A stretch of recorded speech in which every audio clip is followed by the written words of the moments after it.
cantik.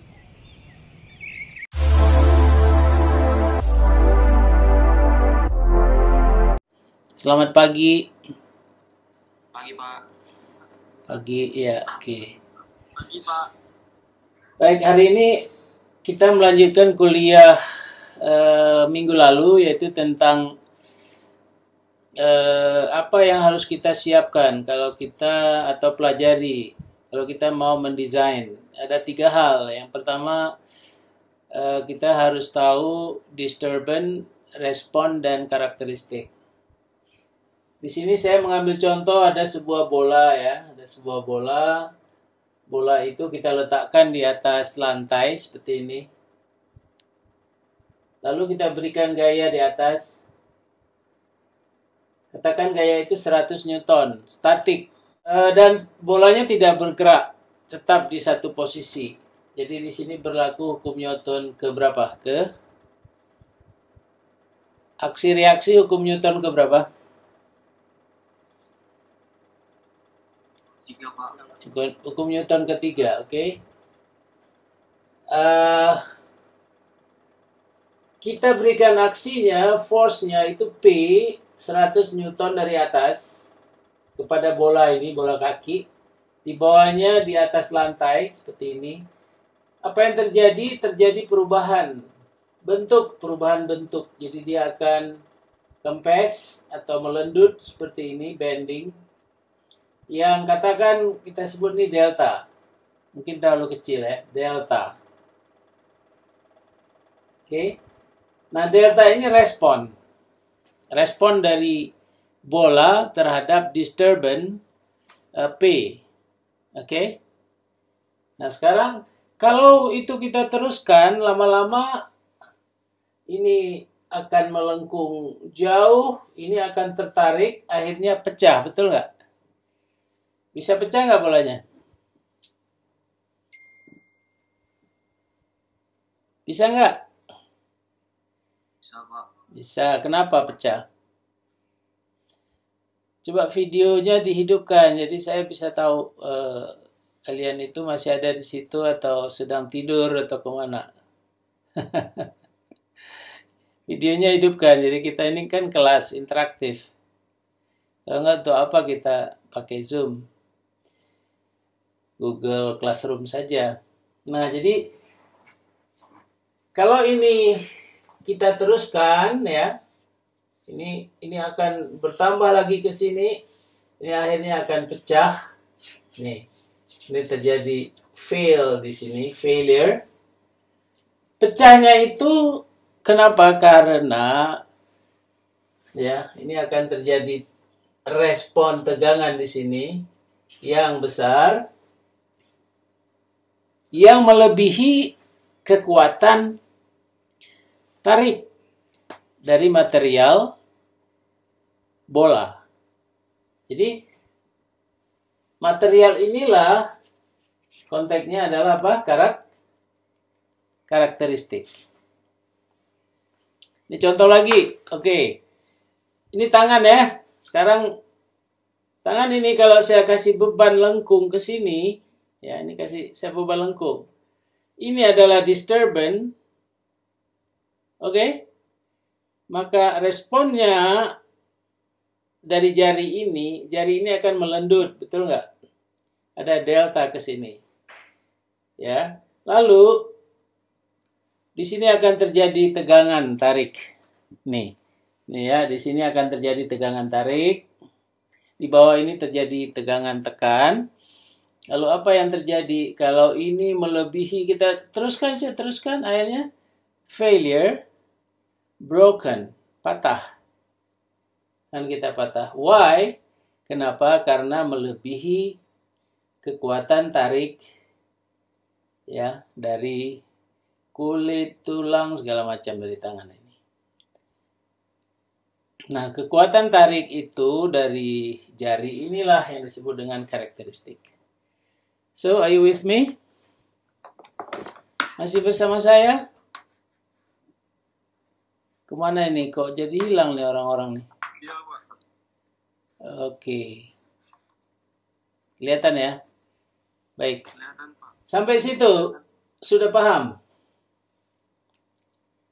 Do you understand? Paham, Pak. Paham. Paham. Karena ini tutorial. Setelah itu kita masuk ke nanti ke project base. Ini mengulang yang minggu lalu ya. Baik. Bagaimana kalau gayanya impact? Dynamic force. Artinya apa? Kalau di sini tadi hukum Newton ketiga, third law of Newton law yang ketiga, di sini adalah second law. Ini second law. Hukum Newton yang kedua. Ini yang ketiga. Ini third law. Ya, aksi sebenarnya reaksi. Di sini ini berlaku rumus apa? Siap masih ingat? F sama dengan massa kali percepatan. Because here we talk the ball in motion. Bergerak dia. Dari mana tahu bergerak? A adalah perubahan kecepatan ya, delta V per delta T. Nah, ini dia. Kecepatan persatuan waktu. Jadi kalau ini vektor, ini juga satu vektor ya. Jadi arahnya kita harus lihat, bukan hanya besarnya. Jadi kalau arahnya ke sini, maka pergerakan bola itu bisa dipastikan ke sini. Ya, dia melesat. Kalau arahnya ke sini, maka bola itu akan menuju ke sana. Yang nanti ya dia akan membentuk sebuah kurva ya dan jatuh lagi.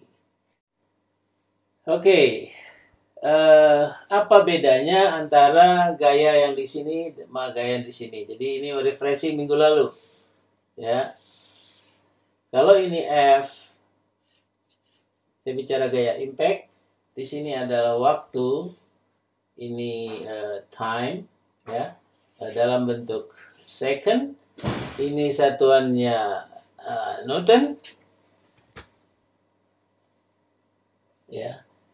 Kalau gaya statik 100 Newton itu berada di sini 100 Newton. Here ini tidak berubah, not function of time. Tapi kalau impact ini maksimum 100 and then seperti ini kira-kira. Jadi ada waktu mencapai maksimum. Ini kita sebut waktu T1. Kemudian total waktu untuk membentuk sebuah impuls itu kita sebut dengan T2. Area di dalam inilah yang disebut dengan apa? Impulse. Nah, dari sini kalau kita uraikan F delta T sama dengan M kali delta V. Inilah impulse. Dan ini apa? Impulse harus sama dengan momentum ya. Jadi ini momentum dan ini impuls. Ya, terbaca nggak ini? Ini mengulang yang minggu lalu. Ya.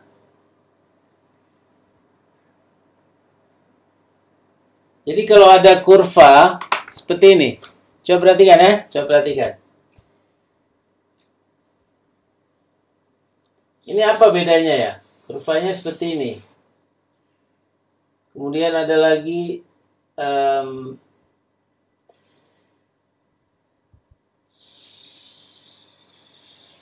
gini misalnya. Atau dia gini, nggak sampai 100. Ini beda nggak dengan yang ini? say this one is first line, second line, third line, fourth line. Kurva 1 dan 2 sama? Jawab. Halo? Sama nggak kurva 1 dan 2? Ini dan ini. Apa bedanya? Kalau beda. Waktunya cepat untuk mencapai gaya 100 Newton. Waktu mencapai gaya maksimum 100 Newton itu berbeda. Beda, Pak. Artinya apa? Artinya apa yang membuat waktunya? Jadi kalau waktunya kecil, ini ya, ini kan waktunya lebih kecil kan, delta T-nya kan. Otomatis kalau T1-nya kecil, T2 juga kecil kan. T2 ada di sini, T2 ini ada di sini. Jadi kalau ini kecil, kalau F tetap, ya, apa yang harus berubah? Ini kan gaya 100 tetap kan? Tetap nggak? Tetap 100. Waktunya jadi kecil. Rumusnya M kali delta V per delta T kan? Iya kan? Kalau gitu yang berubah itu apa? Juga adalah delta V. Delta V, Pak. Delta V berubah, Pak. Ya. Jadi kalau 100 sama dengan, coba ini untuk exercise, 100 sama dengan 10 kali berapa misalnya? 100 itu kan 10 kali 10 kan? Betul nggak? Tapi 10 itu dapat dari mana? Misalnya 20 per 2, Pak. 2. Nah, kalau saya buat ini tetap, ini sekarang saya buat lebih kecil jadi 1. 10 kali 1 berarti di sini 0, supaya 100. Berarti di sini 10 kan? iya, Pak. Nah, di sini 10. Ya. Berarti V-nya juga harus lebih kecil kan? Nah, sekarang kita tidak bisa mengontrol kita ingin V cepat. Jadi apa yang terjadi? Kita tidak bisa mengontrol F-nya itu konstan. Jadi kalau delta V besar, delta T kecil, apa yang terjadi? V akan lebih besar. Jadi gaya impact itu mungkin dia akan lebih besar. Karena masanya kan tetap. Nah, itu yang terjadi pada saya kasih contoh aja pada pukulan golf, tendangan bola, pukulan bela diri, misalnya silat, karate atau apapun gitu ya. Jadi dari 0 sampai ketika mencapai itu bisa mencapai katakan 20 meter per detik V-nya. Apa itu 20 meter per detik? Dalam 1 meter, ya, ini bisa mencapai, dalam 1 detik itu melesat sampai 20 meter. Iya, Pak, betul. Nah, itu seperti itu kira-kira bayangannya. Ya. Itu V itu. Jadi makin tinggi V, ya, itu bisa dipastikan ketika mengenai sasaran waktu yang dibutuhkan untuk mencapai beban maksimum itu lebih kecil. Barangkali saya akan kasih contoh dengan sebuah bola jatuh bebas, ya.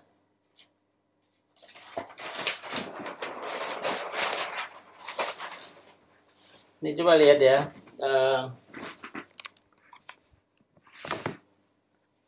Ini kelihatan? Kelihatan nggak? Kelihatan, Pak. Kelihatan, oke. Sekarang ini bola ya. Ini bola. Ini lantai. Oke.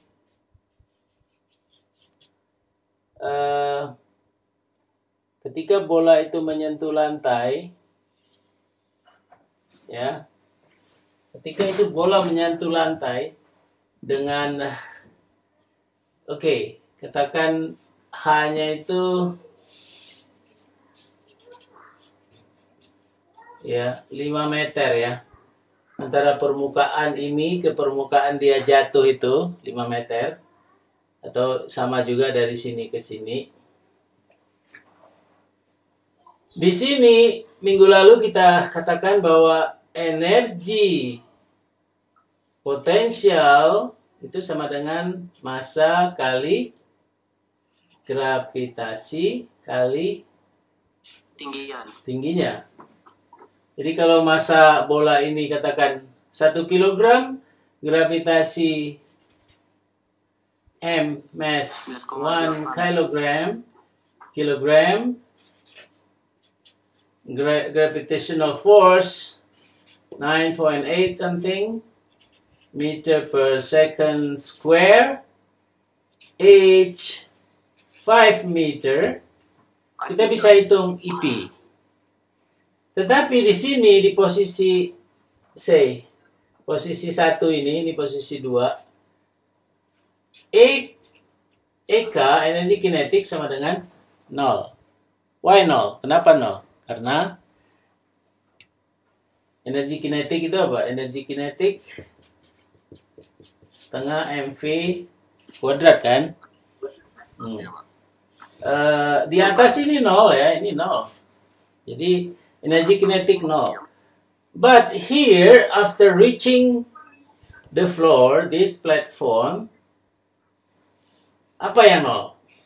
Tentu EP. Potential energy 0. Tetapi EK ini sama dengan setengah massa kali ya kecepatan kuadrat. Nah, sekarang dari hukum konservasi energi, jumlah energi di sini dengan jumlah energi saya ini kan sama kan? Maka dari situ kita dapatkan MGH, ini mengulang ya, MGH sama dengan setengah MV kuadrat, maka V kita bisa peroleh akar 2 kali gravitasi kali tinggi. Ya. Nah, jadi kita bisa pastikan berapa besar F. Nah, kalau di sini kan namanya W saja kan. Massa kali gravitasi. Berapa besar F? Ini sangat tergantung kepada ya. Pada apa? Massa kali delta V per delta T. Delta V tentu kecepatan akhir. Delta V ini kecepatan akhirnya berapa tadi? Akar 2G. Akar 2GH. Ini dia V-nya. Katakan V2 ini sama dengan akar 2G kali H. Jadi kalau G-nya 9,8 kali 2, ya kita anggap 10 ya. 10, 2 kali 10, 20 kali H berapa? 5. Akar 100 berapa? 10, Pak. Ya, 10 kan? 10 meter per detik. Nah, ketika mencapai ini kecepatannya 10 meter per detik. Berapa waktunya? Itu pertanyaannya.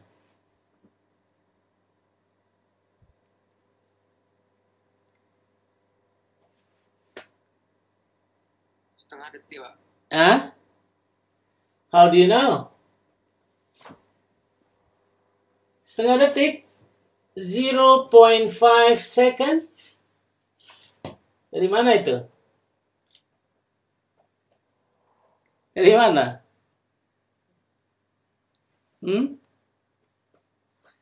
Dari mana itu? Apakah waktu dari sini ke sini? Iya.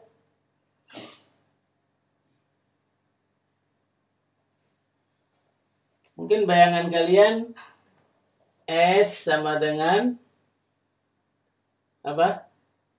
V kali T gitu. Iya. V kali T. Iya, Pak. Dari situ. Jadi T sama dengan S per V, begitu. Jadi kalau S-nya 5, ini 5 kan? V-nya berapa? 10. Maka jawabannya 0,5 detik. Salah. Bukan waktu itu. Ingat tadi, ingat. Ya. Waktu yang dimaksudkan adalah ya. Waktu yang dimaksudkan adalah ini. Nih. F T ini say tadi berapa? 100, right? Nih. Waktu yang dimaksudkan adalah T1 or T2.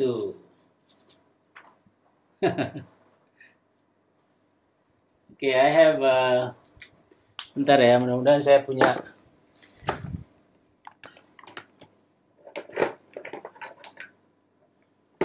wait a second. Oke. Saya punya bola ya. Bola. Jadi kalau ini saya jatuhkan, kelihatan nih, kelihatan?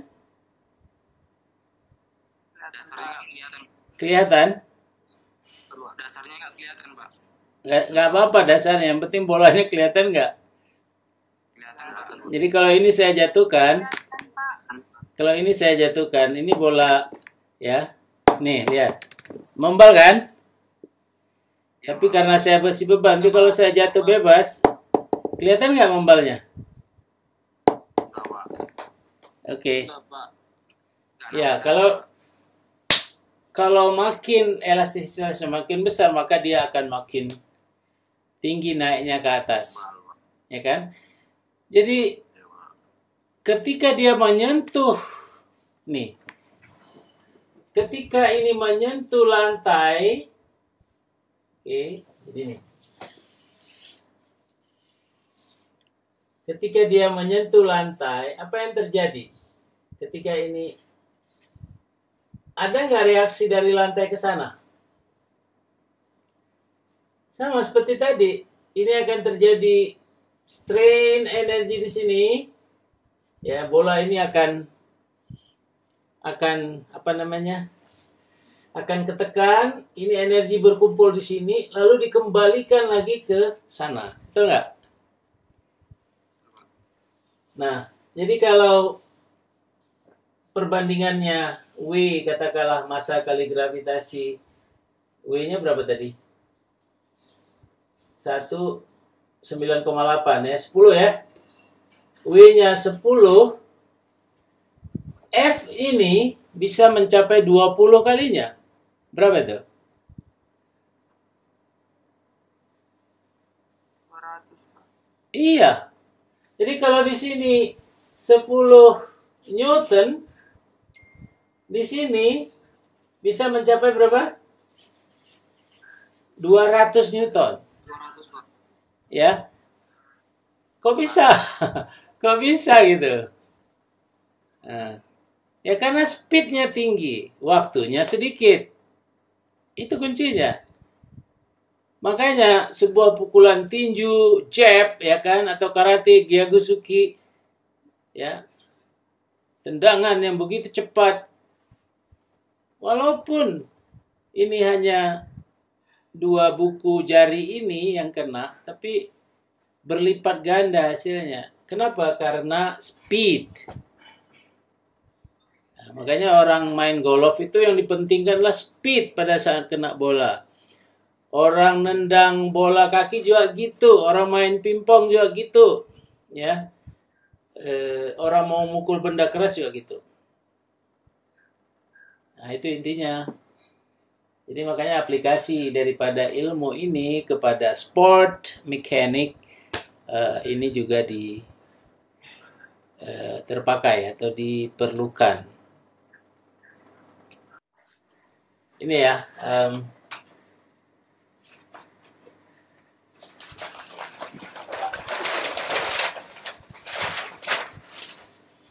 Baik. Ini dinding silinder, ya. Dinding silinder. Di dalamnya ada piston ya. Ada piston. Ya tentu ini di sini ada crankshaft ya. Crankshaft. Ini yang berputar ke sini, ini berputar translasi. Nah, di sini silinder ini tentu di sini ada, ini saya buat yang sederhana saja. Katakan ini ada satu pengikat ya. Nih, ini saya ikat dengan baut di sini ya. Nih, saya ikat dengan baut. Nah, baut itu ya, ini sini mur ya, misal. Ini sederhana saja. Jadi ketika terjadi pembakaran ya, maka tekanannya akan naik. Ini P-nya akan bertambah. Apa yang terjadi? Ini akan mendorong piston ke bawah dan tentu saja ini akan ditekan ke atas, ya kan? Ditekan ke atas, baut ini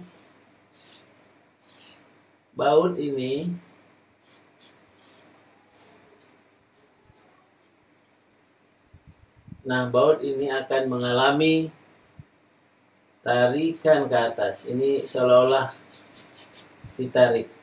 Nah, tarikan ke atas itu kita sebut dengan gaya F. Ini adalah fungsi waktu.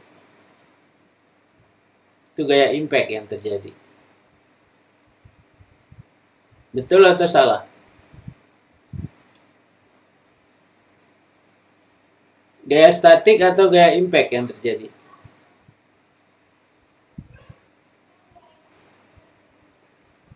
Kalau silindernya ada 4 silinder. Jadi 1, 3 pembakarannya ya, setelah 1, 3, mungkin 2, 4 ya. Nah. Tam. Ini kan terus berputar ya. Ya. Ini ledakan. Dari tekanan kecil menjadi tekanan besar, itu adalah sebuah ledakan. Sebuah ledakan itu impact. Bisa dipahami? Bisa kan? Nah, jadi kalau tekanannya pertama misal ya 1 atmosfer menjadi 10 atmosfer. Nah, tiba-tiba bukan seperti kita menghembus balon pelan-pelan gitu ya, tetapi tidak tiba-tiba. Kita menghembuskan tiba-tiba. Gitu ya. Nah, ini akan mengalami beban impact. Jadi kalau beban impact maka F T. Jadi kita harus tahu berapa maksimumnya, berapa waktu mencapai maksimum T1. Itu paling penting. Jadi komponen mesin bisa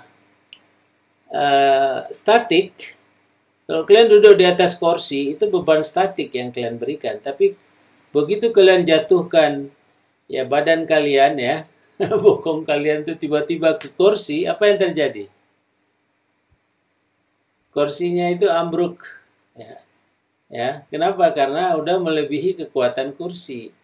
Kalau kita dudukan itu statik. Kalau berat beban kalian itu katakan 50 kg, maka ya 50 kilo itu. Tetapi begitu kalian jatuhkan dari ketinggian 1 meter, bukan 50 lagi yang terjadi. Karena tadi rumusnya F sama dengan massa kali percepatan. Nah, jadi kembali ke kuliah awal, dalam desain, ini kesimpulan ya, dalam desain kita perlu mempertimbangkan apa tadi? Satu apa? Disturbance. Yang kedua, respon. Yang ketiga, karakteristik dari bahan. Nah, kita bicara disturbance, berarti di sana ada force.